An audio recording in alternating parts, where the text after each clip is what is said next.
a dar comienzo a otra serie de estas parábolas de Jesús que nos van a enseñar, por comparación, grandes secretos antes no conocidos sobre el reino de Dios. Habíamos dicho que las parábolas eran como ventanas que se abrían para que grandes verdades pudieran ser descubiertas. Y bueno, aquí estamos para descubrirlas juntos. Y hoy vamos a hablar de dos parábolas, ambas que se han contado juntas y ambas pequeñitas, pero no por eso fuertes y que tienen mucho para enseñarnos. Y se trata de la parábola de la semilla de mostaza y de la levadura, la cual encontramos también en Mateo capítulo 13. La primera, que es la parábola de la semilla de mostaza, dice así, estoy leyendo Mateo 13:31. Jesús le contó esta parábola. El reino de los cielos es como una semilla de mostaza que un hombre siembra en su campo. Es por ciento la más pequeña de todas las semillas, pero cuando crece se hace más grande que todas las plantas del huerto y llega a ser como un árbol, tan grande que las aves van y se posan en sus ramas. Bueno, vamos a empezar a desentrañar lo que el Señor quiso decir con esta historia. Por comparación, una parábola nos enseña algo a partir de algo conocido para luego entender lo que para nosotros antes era desconocido. Empezamos pensando en la semilla de mostaza. En realidad mucha gente dice que acá hay una contradicción bíblica porque la semilla de mostaza evidentemente no es la semilla más pequeña. Sin embargo, lo que sí podemos decir que la comparación de la semilla de mostaza con algo pequeño era algo proverbial en ese tiempo, en el tiempo de Jesús. ¿A qué me refiero? A que era algo que era habitual en el lenguaje usar la semilla de mostaza como algo muy chiquitito. Por ejemplo, lo vamos a ver claramente cuando el Señor en Mateo capítulo 17, versículo 20 dice, si ustedes no tienen fe como un grano de mostaza, entonces está refiriéndose a que nuestra fe tendría que ser superior a algo tan chiquitito como un grano de mostaza. Entonces, cuando el Señor estaba refiriéndose a esto, estaba diciendo que ese granito era muy pequeño, era algo casi, diríamos, insignificante. Pero ese granito tan pequeño e insignificante fue sembrado en el campo. Y dice que, a pesar de su pequeñez, se hizo grande. Y es cierto, porque si bien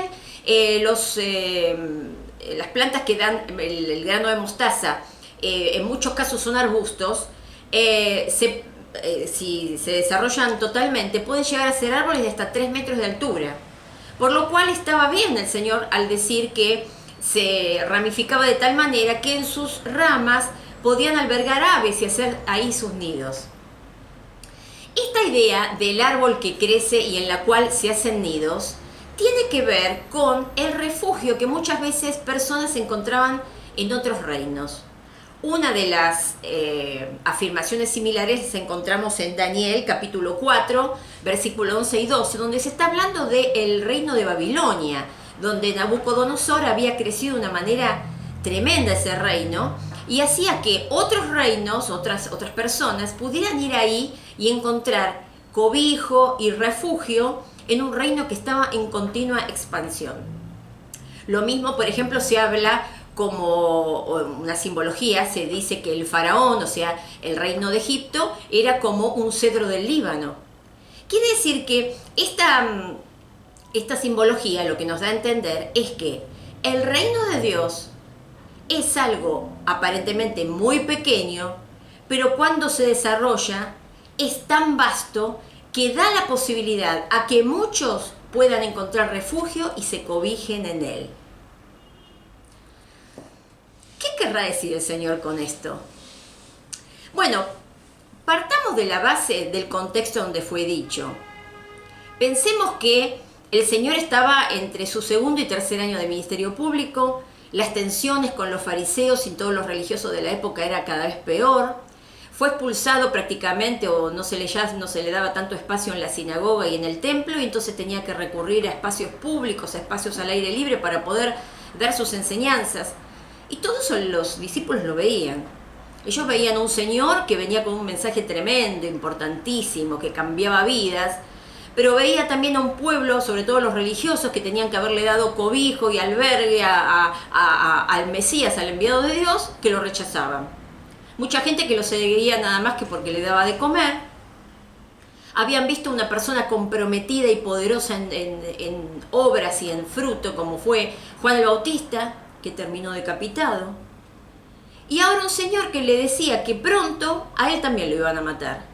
Y que ese reino que se había acercado, es decir, ese territorio donde gobernaba Dios, que el Señor decía que era Él mismo, que había llegado hasta la tierra, iba a ser continuado por ellos, por ese grupo de apenas 12 personas, algunos de ellos gracias que capaz sabían leer y escribir.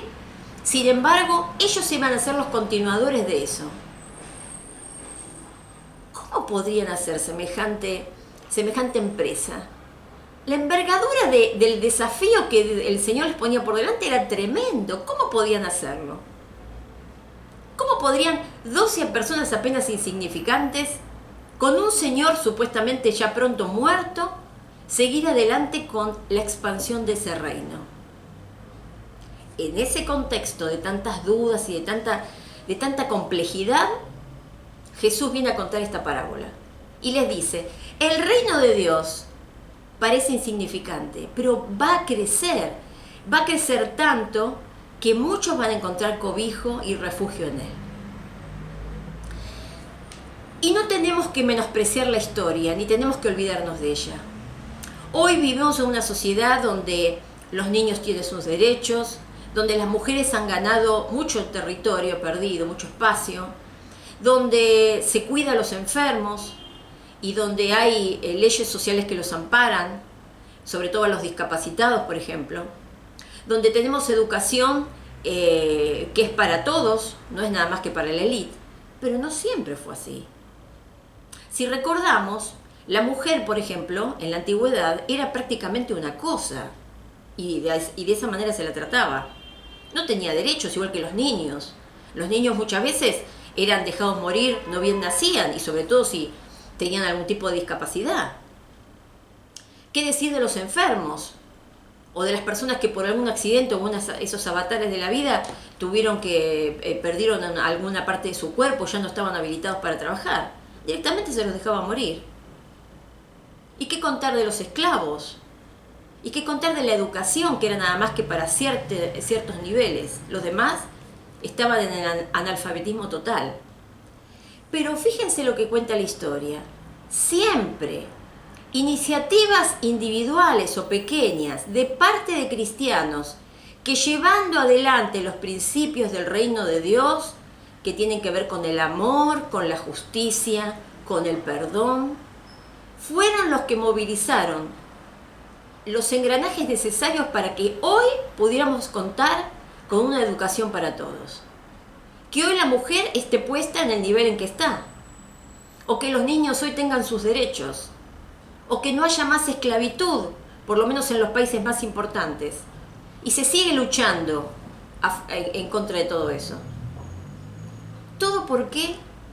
Por aparentemente pequeños esfuerzos que en su momento pasaron capaz inadvertidos, pero en la medida que el tiempo pasó se fueron multiplicando e hicieron que los principios de Dios, que rigen casi en la gran mayoría de la legislación de muchos de los países, hagan que muchos grupos, entre ellos nosotros, nos cobijemos en sus beneficios.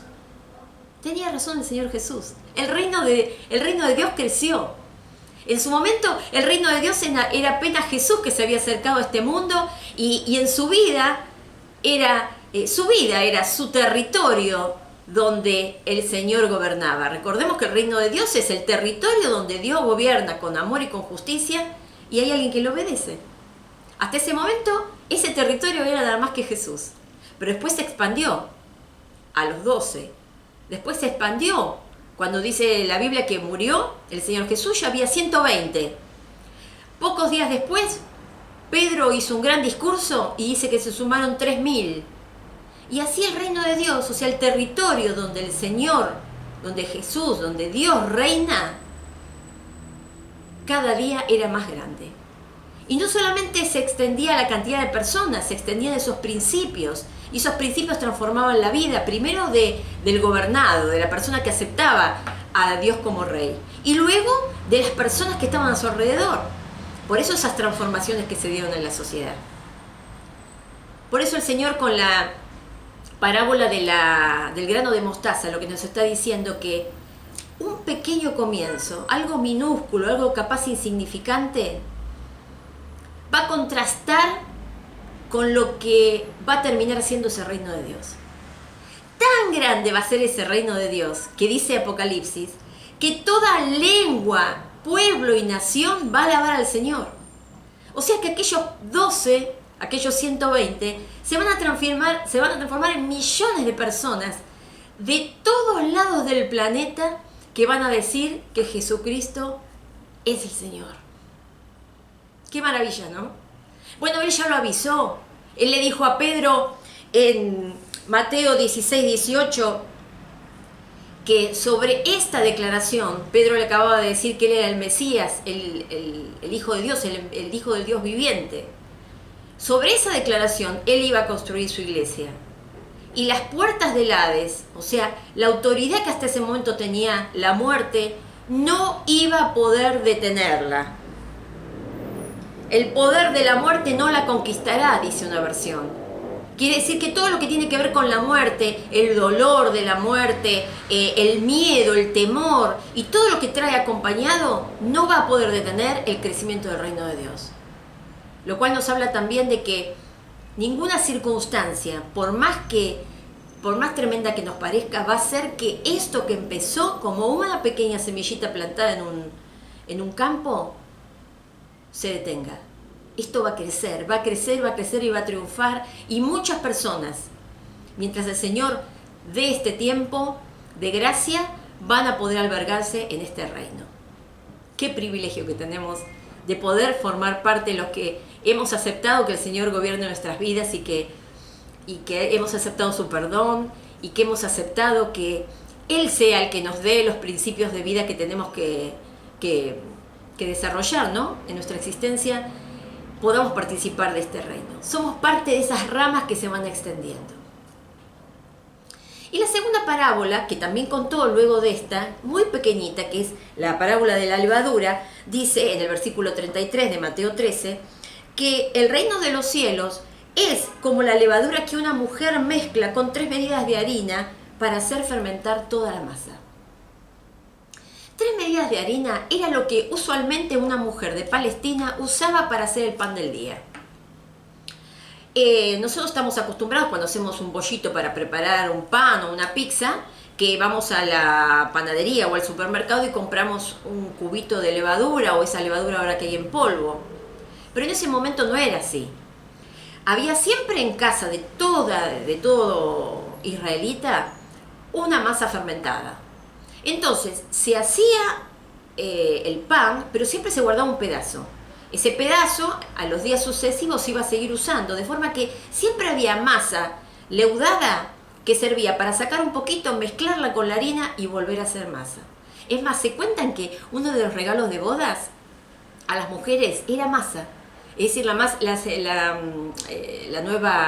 novia, la nueva esposa, al formar un hogar, no tenía masa porque venía de la casa de sus padres. Entonces, la madre le regalaba un cuenco con masa para que ella comenzara a hacer esa masa que luego le serviría para hacer pan todos los días de su vida.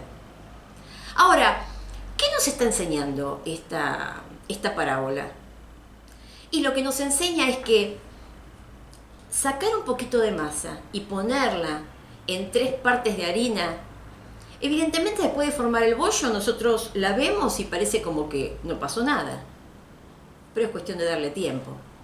Porque lo insignificante y lo aparentemente invisible del principio no se compara para nada con la transformación que hay al final.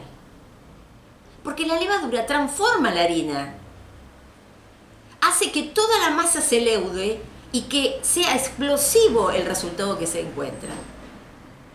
Y acá el Señor también nos quiere enseñar que pequeños comienzos y pequeños pequeñas partes de la levadura que un cristiano puede poner en la vida de los demás, esa influencia positiva que alguien deja en la vida de otros, cuando nosotros somos los que estamos viviendo los principios del reino de Dios, son maravillosos. Porque nosotros capaz que no nos damos cuenta, pero estamos siendo de influencia para todos los que estamos alrededor. Y tenemos que mostrar que Dios está viviendo en nosotros. Ahora uno no puede decir, bueno, pero ¿qué puedo hacer yo? Que tengo tan pocas habilidades o que apenas sé esto o aquello, me considero capaz poca cosa. No nos olvidemos que los verdaderos hijos de Dios tenemos el Espíritu Santo de Dios. Y ese es en realidad el que está haciendo el proceso de transformación. Dice 2 Corintios 3:18 que vamos transformándonos de gloria en gloria a la imagen del Hijo de Dios, a la imagen de Jesús. ¿Y eso por qué? Por la acción de su Espíritu Santo. Quiere decir que es su Espíritu Santo en nosotros el que se va a encargar de que esta masa fermente. No es algo que tenga que caer sobre nuestra responsabilidad. Nosotros lo que tenemos que hacer es conocer los principios de Dios, vivirlos y hacer que las demás personas vean que la diferencia en nuestras vidas está dada por Dios obrando en nuestro interior. Entonces el Señor después se va a encargar de que esa influencia positiva que nosotros estamos mostrando se multiplique, se expanda y los resultados que capaz al principio eran inadvertidos, luego se van a hacer muy visibles. Y quiero terminar contándote una pequeña historia que a mí me gusta de manera especial, y es la historia de María. Pero no te confundas, no voy a hablar de la María de la Biblia, voy a hablar de una María que yo ni conozco. Esta María era la señora que ayudaba en la limpieza a mi abuela paterna. Mis abuelos tenían serios problemas matrimoniales. Había cosas muy oscuras que hacían que el matrimonio se estaba viniendo a pique. Esta María, mientras limpiaba y hacía lo que debía dentro de la casa, escuchaba y muchas veces le contó a mi abuela lo importante que era tener a Jesús en su vida. Ella era una persona que había sido gobernada por Dios. Ella le pidió a Dios que su reino viniera sobre ella. Y entonces ella aprovechaba cada ocasión para contarle a mi abuela cómo el Señor ofrecía perdón, amor y una vida transformada. La cuestión es que mi abuela aceptó ese mensaje. No solamente eso, sino que se puso a hablar con mi otra abuela, mi abuela materna.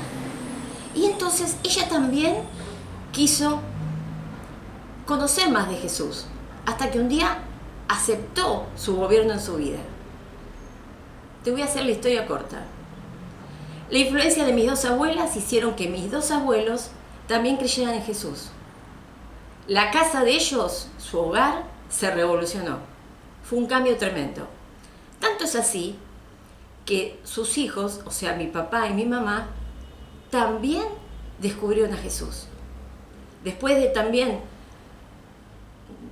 enfermedades y una vida en donde había mucho dolor, eso fue transformado.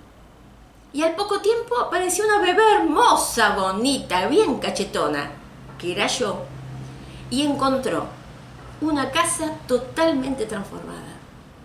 Con el tiempo, después de 12 años de escuchar todo lo que mi mamá, mi papá, mis tíos también y mis abuelas contaban, yo también acepté el gobierno de Dios sobre mi vida. Y aquí estoy. Así que una de las cosas que pienso hacer cuando llegue al cielo es buscar a María. A esa María que no sé ni la cara que tiene, pero sé que la influencia de ella hizo cosas maravillosas en mi familia. Entonces yo pregunto, ¿no te gustaría ser una María? Alguien que con su forma de hablar, con su forma de trabajar y también con su lengua y con su boca transmiten a los demás los principios del reino de Dios. Principios que tienen que ver con amor, con perdón, con justicia, con compasión, con entrega, con compromiso. Principios que la mayoría de los mortales no viven, pero nosotros sí podemos vivir. No porque tenemos más fuerza de voluntad, o porque somos más inteligentes, o porque, no sé. Lo podemos hacer porque el Espíritu de Dios está en nosotros. Y esas Marías, esas personas que pasan desapercibidas y que mucha gente no conoce, son los que hacen que el reino de Dios se vaya expandiendo. Tal vez de una forma silenciosa, pero contundente. Y van a hacer que esa cantidad de personas que aceptan el gobierno de Dios y que un día vamos a terminar de rodillas ante Él alabándolo sea cada día más grande. Así que yo quiero terminar acá este estudio con esta reflexión. El reino de Dios está creciendo. La influencia que vos y yo podemos tener en Él es impresionante. Solamente Dios puede saber el alcance que nuestra influencia puede tener. Pero hagámoslo con ánimo, participemos de esta expansión, de esta extensión del reino con alegría, porque sabemos que, aunque las circunstancias sean adversas, nada, pero nada va a detener el crecimiento de este reino, hasta el día en que se complete. Y cuando se complete, el Señor mismo dice que nos va a venir a buscar, para llevar a todo su pueblo, sin faltar uno, para que en el cielo podamos vivir juntos con Él, disfrutando de su riqueza, de su presencia y de su amor por toda la eternidad. Qué bueno, ¿no? Qué hermoso lo que nos enseñan estas parábolas. Realmente agradezcamos a Dios, porque Él nos transforma y lo seguirá haciendo, sin pausa y hasta llegar a lo máximo. Que el Señor te bendiga.